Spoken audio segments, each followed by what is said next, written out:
Justice is one of those things that people talk about all the time without really being specific about what they mean. Activists talk about economic justice, police and lawyers talk about criminal justice, parents, teachers, and students talk about justice a lot too, though they may never use that word. When there's a fight on the playground or you get a grade you think you don't deserve, we find ourselves talking about what's fair. And that is talking about justice. And we think we know what it is, but we probably don't, or at least we don't agree. Is justice about equality, fairness, getting what we deserve, or getting what we need? Sometimes we talk about balancing the scales of justice. This goes back to an ancient Greek understanding of justice as harmony. In this view, a just society is one in which everyone fulfills their roles so that society runs smoothly. In that case, violating your place in the social order, even if it's a place you don't want to hold, is considered unjust. Other times, justice has been understood in a more utilitarian way, where a just society is one that tries to increase the overall quality of life for its citizens. And for a political libertarian, a just society is simply one that allows its citizens to be maximally free. So which is it? Is justice buying a meal for someone in need? Is it sending a criminal to jail? Is it doling out rewards and punishments based on merit? The reason people talk about justice all the time is that it's one of the most fundamental social, ethical, and moral principles we deal with every day. And in the end,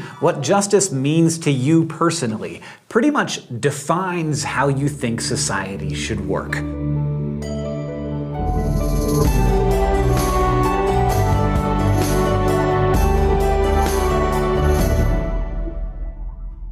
You might have already noticed this, but when people talk about justice, a lot of the time they're really talking about stuff. Like, who has more stuff, whether that's money, food, or access to services like healthcare and sanitation. Who gets to decide who gets what, and on what basis? The area of moral philosophy that considers these questions is known as distributive justice, and there are many different schools of thought here. For example, some people believe that everyone should get the same kind and amount of stuff, no matter what. This concept is known as justice as equality. It sounds totally fair, but is everyone getting the same stuff really justice? Because I need or want different kinds and amounts of stuff than you do. So there's also the idea of need-based justice. This says everyone shouldn't get the same because our needs aren't the same. By this logic, justice is getting based on what we need. So those who need more get more. And some say that this makes sense, while others argue that it amounts to favoring some people over others, putting those who happen to not be in need at a disadvantage. And if that's how you look at things, then you probably espouse some kind of merit-based justice, which says that justice actually means giving unequally based on what each person deserves. And you deserve stuff, or don't, based on what you've done. So this view rewards hard work and punishes troublemakers. Finally, there's the very simple-sounding approach advanced by 20th century American political philosopher John Rawls. He argued that justice is fairness. Any inequalities that exist in a social system, Rawls said, should favor the least well-off, because this levels the playing field of society. This is a form of need-based justice that focuses specifically on making sure that everyone is actually in a position to achieve their basic needs. Rawls reasoned that the world is full of natural inequalities.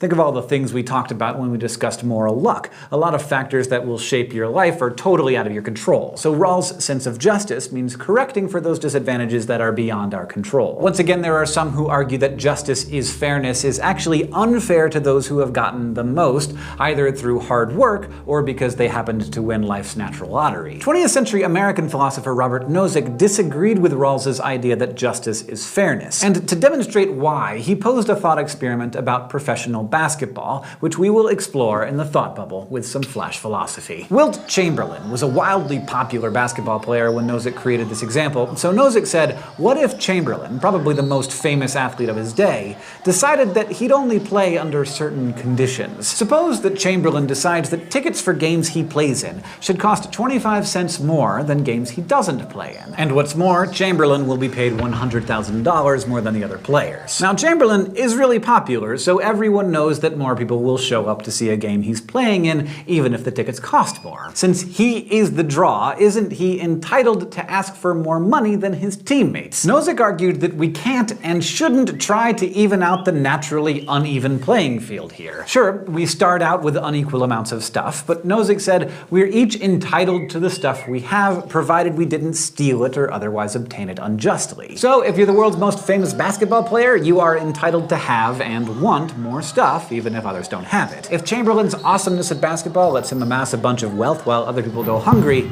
well, that's not Wilt's fault. Thanks, Thought Bubble. As you can see, there is a lot of disagreement about what it means to distribute justly. And this is an incredibly important topic because a lot of what we argue about politically has to do exactly with this issue. People who believe that there are essential human rights, for example, argue that we're simply entitled to have our most basic needs fulfilled. Things like having enough to eat and being able to go to the doctors when we're sick. But not everyone believes it's the government's job to provide us with those things if we're not able to get them ourselves. Those people might argue that your rights are negative. A negative right is the right not to be interfered with, not to be stopped from pursuing the things you need. So in this view, I can't prevent you from trying to fulfill your needs, but I don't have to help you fulfill them either. By contrast, you might believe in positive rights. If you have a positive right to something, you are entitled to help getting it if you can't get it yourself. So if you can't afford a doctor, you have a right to get assistance in affording one. But notice that in this view, a right implies an obligation. Your rights, in this case your right to see a doctor even if you can't afford one, might make obligatory demands on me because I might end up helping to pay for it. Of course, someone like Nozick would ask, where would such a right come from? How could I incur an obligation to help you just because I'm better off than you are? Sure, it might be nice if I helped, but it's certainly not a duty, and no one should compel me to do it. But that's exactly what the government does when it takes taxes from those who have more in order to assist those who have less. So you see what I mean? When people talk about taxes and healthcare and income inequality, they're really talking about justice. But of course, a lot of the time, justice isn't at all about stuff. It's also about punishment. Like most subjects, philosophers disagree about the most appropriate way to respond to wrongdoing. One concept is known as retributive justice. This holds that the only way for justice to be satisfied is for a wrongdoer to suffer in proportion to the way he's made others suffer. This is your good old-fashioned biblical eye for an eye justice. And in this view, punishment is supposed to hurt. That's the only way to make things right. Historically, this would mean things like if you cause physical harm to someone, your punisher must do the same thing to you. Today, though, in the interest of being civilized, we tend to mete out the pain in terms of incarceration and fines rather than straight up tit for tat. But still, just retribution is one of the driving philosophical forces behind capital punishment.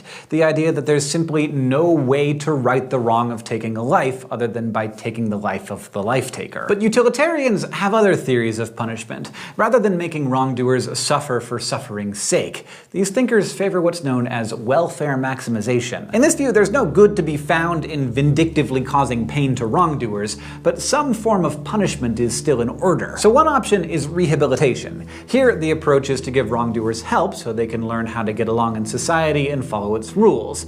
The focus is often on education and, if needed, therapy. This is sometimes criticized as being paternalistic, because it carries with it the assumption that wrongdoers are in need of our help, that they don't know any better, and that they need to be cured of some social disease. But another approach to just punishment is deterrence. For eons, people have assumed that punishment prevents a wrongdoer from committing further crimes, while also discouraging others from breaking the rules. So rather than making a wrongdoer suffer for what they've done, supporters of deterrence see punishment as being for the good of society as a whole. Sometimes we punish people to send a message to other people. One more approach to just punishment is the concept of restorative justice. Here, you must right your wrongs. The focus is on making amends rather than making the wrongdoer suffer. So if you make a mess, you have to clean it up. And if you hurt someone, you need to take steps to try and make it right. This is the logic behind assigning community service to offenders. The hope here is that the right approach to wrongdoing will lead to healing and growth both for the wrongdoer and for the wronged. It's about restoration and forgiveness. Basically, the polar opposite of the retributive approach. So take this advice. Give some thought to your own views on these topics, because what you see as the right answer should shape the way you vote, how you spend your money, money and the way you punish your kids. You might discover that upon reflection, you should change the way you're doing some things. Like I said, everyone talks about justice, but before you can, you really have to decide what it means. Today, we talked about various theories of justice. We talked about just distribution, and we also considered different approaches to punishment. Next time, we'll talk about discrimination. Crash Course Philosophy is produced in association with PBS Digital Studios. You can head over to their channel to check out a playlist of the latest episodes from shows like Komanidi, Deep Look, and First Person. This episode of Crash Course was filmed in the Dr. Cheryl C. Kinney Crash Course studio with the help of all of these awesome people, and our equally fantastic graphics team is Thought Cafe.